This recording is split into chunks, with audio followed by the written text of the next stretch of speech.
بسم اللہ الرحمن الرحیم۔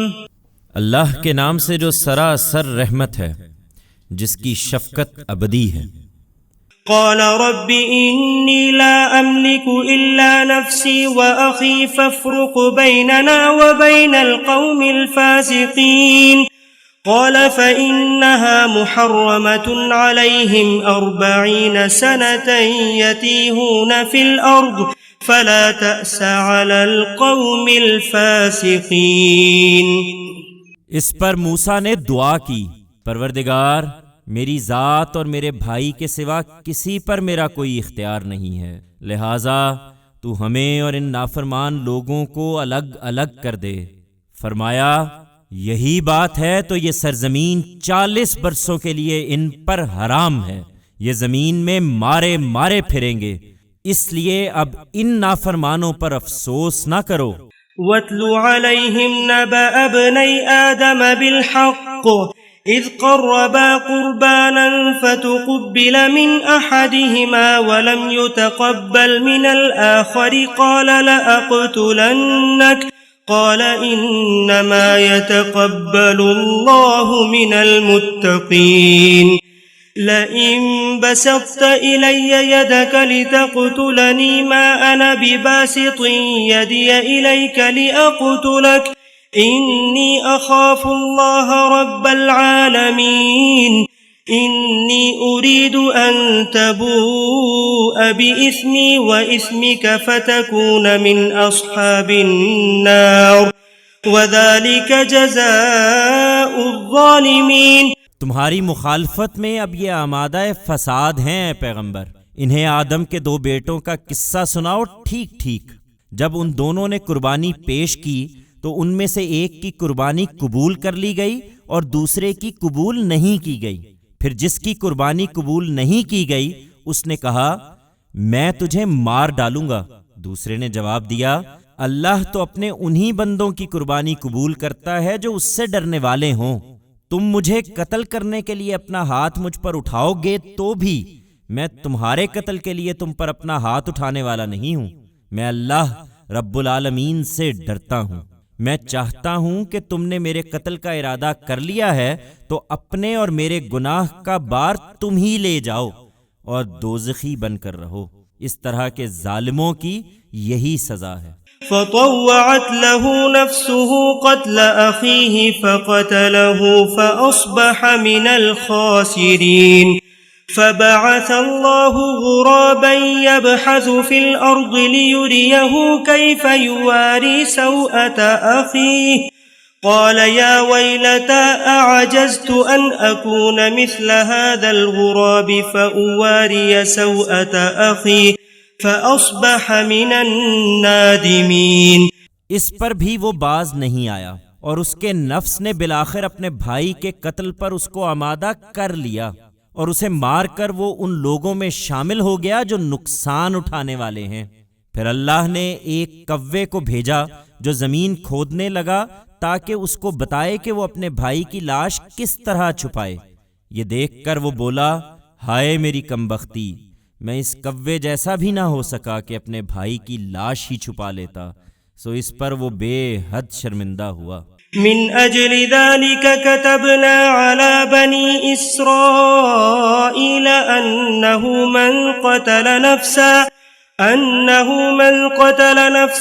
بغير نفس او فساد في الارض فكأنما قتل الناس جميعا ومن أحياها فكأنما أحيا الناس جميعا ولقد جاءتهم رسلنا بالبينات ثم إن كثيرا منهم بعد ذلك في الأرض لمسرفون۔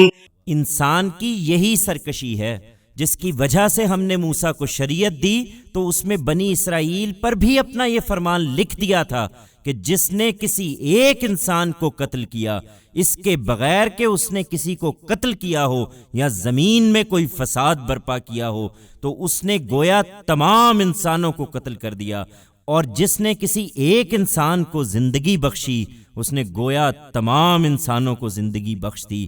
پھر یہی نہیں، اس کے ساتھ یہ بھی حقیقت ہے کہ ان پر اتمام حجت کے لیے ہمارے پیغمبر ان کے پاس نہایت واضح نشانیاں لے کر آئے، لیکن اس کے باوجود ان میں سے بہت سے ہیں جو زمین میں زیادتیاں کرنے والے ہیں۔ انما جزاء الذين يحاربون الله ورسوله ويسعون في الارض فسادا ان يقتلوا او يصلبوا او تقطع ايديهم وارجلهم من خلاف او ينفوا من الارض ذلك لهم خزي في الدنيا ولهم في الآخرة عذاب عظيم إلا الذين تابوا من قبل أن تقدروا عليهم فاعلموا أن الله غفور رحيم۔ انہیں بتا دیا جائے کہ جو اللہ اور اس کے رسول سے لڑیں گے اور اس طرح زمین میں فساد پیدا کرنے کی کوشش کریں گے، ان کی سزا پھر یہی ہے کہ عبرتناک طریقے سے قتل کیے جائیں یا سولی پر چڑھائے جائیں یا ان کے ہاتھ اور پاؤں بے ترتیب کاٹ دیے جائیں یا انہیں علاقہ بدر کر دیا جائے۔ یہ ان کے لیے دنیا میں رسوائی ہے اور آخرت میں ان کے لیے ایک بڑا عذاب ہے، مگر ان کے لیے نہیں جو تمہارے قابو پانے سے پہلے توبہ کر لیں۔ سو ان پر زیادتی نہ کرو اور اچھی طرح سمجھ لو کہ اللہ بخشنے والا ہے، اس کی شفقت ابدی ہے۔ يا أيها الذين آمنوا اتقوا الله وابتغوا إليه الوسيلة وجاهدوا في سبيله لعلكم تفلحون إن الذين كفروا لو أن لهم ما في الأرض جميعا ومثله معه ليفتدوا به من عذاب يوم القيامة ما تقبل منهم ولهم عذاب أليم يريدون أن يخرجوا من النار وما هم بخارجين منها ولهم عذاب مقيم۔ یہ خدا کی شریعت ہے، ایمان والو تم اس کے بارے میں خدا سے ڈرتے رہو، اس کا تقرب ڈھونڈو اور اس کے لیے اس کی راہ میں برابر جد و جہد کرتے رہو تاکہ فلاح پاؤ۔ رہے وہ لوگ جو پیغمبر کی طرف سے اتمام حجت کے باوجود اس کے منکر ہیں، تو انہیں اگر زمین کی ساری دولت حاصل ہو جائے اور اس کے ساتھ اتنی ہی اور بھی، اس لیے کہ اسے فدیے میں دے کر وہ اپنے آپ کو روز قیامت کے عذاب سے چھڑا لیں، تو ان سے وہ قبول نہیں کی جائے گی اور انہیں دردناک سزا مل کر رہے گی۔ وہ آگ سے نکلنا چاہیں گے مگر اس سے کبھی نکل نہ سکیں گے، ان کے لیے وہاں دائمی عذاب ہے۔ والسارق والسارقة فاقطعوا أيديهما جزاء بما كسبا نكالا من الله والله عزيز حكيم فمن تاب من بعد ظلمه وأصلح فإن الله يتوب عليه إن الله غفور رحيم ألم تعلم أن الله له ملك السماوات والأرض يعذب من يشاء ويغفر لمن يشاء والله على كل شيء قدير۔ یہ خدا کی شریعت ہے، اسے مضبوطی سے پکڑو، اور چور مرد ہو یا عورت، ان کا جرم ثابت ہو جائے تو ان کے ہاتھ کاٹ دو ان کے عمل کی پاداش میں، اور اللہ کی طرف سے عبرتناک سزا کے طور پر۔ اور یاد رکھو کہ اللہ سب پر غالب ہے، وہ بڑی حکمت والا ہے۔ پھر جس نے اپنے اس ظلم کے بعد توبہ اور اصلاح کر لی تو اللہ اس پر عنایت کی نظر کرے گا، بے شک اللہ بخشنے والا ہے، اس کی شفقت ابدی ہے۔ کیا تم نہیں جانتے کہ زمین اور آسمانوں کی بادشاہی اللہ ہی کے لیے ہے؟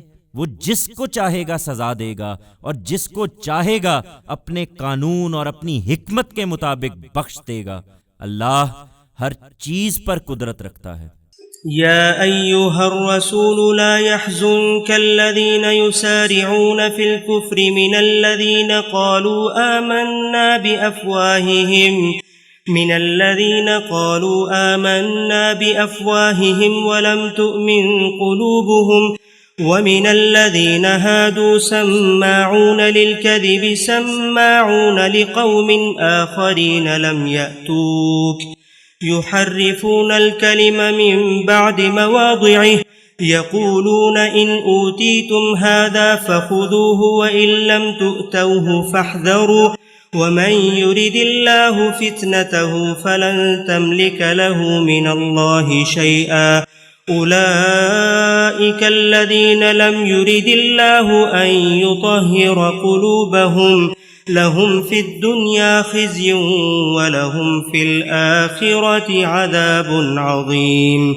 سماعون للكذب أكالون للسحت فإن جاءوك فاحكم بينهم أو أعرض عنهم وإن تعرض عنهم فلن يضروك شيئا وإن حكمت فاحكم بينهم بالقسط إن الله يحب المقسطين وكيف يحكمونك وعندهم التوراة فيها حكم الله ثم يتولون من بعد ذلك وما أولئك بالمؤمنين. تمہیں وہ لوگ آزردہ نہ کریں اے پیغمبر جو خدا کی شریعت کا انکار کر دینے میں ایک دوسرے سے بڑھنے کی کوشش کر رہے ہیں، وہ بھی جو منہ سے کہتے ہیں کہ ہم ایمان لائے ہیں درا حالے کہ ان کے دل ایمان نہیں لائے، اور وہ بھی جو یہودی ہو چکے ہیں. یہ جھوٹ پر کان لگاتے ہیں ان لوگوں کے جھوٹ پر جو ان سے الگ ایک دوسرا گروہ ہیں، جو کبھی تمہارے پاس نہیں آئے. بات کا موقع و محل متعین ہو جانے کے باوجود اس کو اصل معنی سے پھیر دیتے ہیں. کہتے ہیں کہ تمہارے معاملے کا فیصلہ یہ ہو تو مانو اور نہ ہو تو اس سے بچ کر رہو. یہ فتنے میں پڑ چکے ہیں، اور جس کو اللہ فتنے میں ڈالنا چاہے وہ اس میں پڑ کر رہتا ہے. پھر اللہ کے مقابل میں تم اس کے لیے کچھ بھی نہیں کر سکتے. یہی ہیں جن کے بارے میں اللہ نے نہیں چاہا کہ ان کے دلوں کو پاک کرے. ان کے لیے دنیا میں بھی رسوائی ہے اور آخرت میں بھی ایک بڑی سزا ہے. یہ جھوٹ پر کان لگاتے اور جھوٹی گواہی کے لیے بغیر کسی تردد کے حرام کھاتے ہیں. لہٰذا فیصلوں کے لیے تمہارے پاس آئیں تو تمہیں اختیار ہے کہ ان کا فیصلہ کرو یا ٹال دو.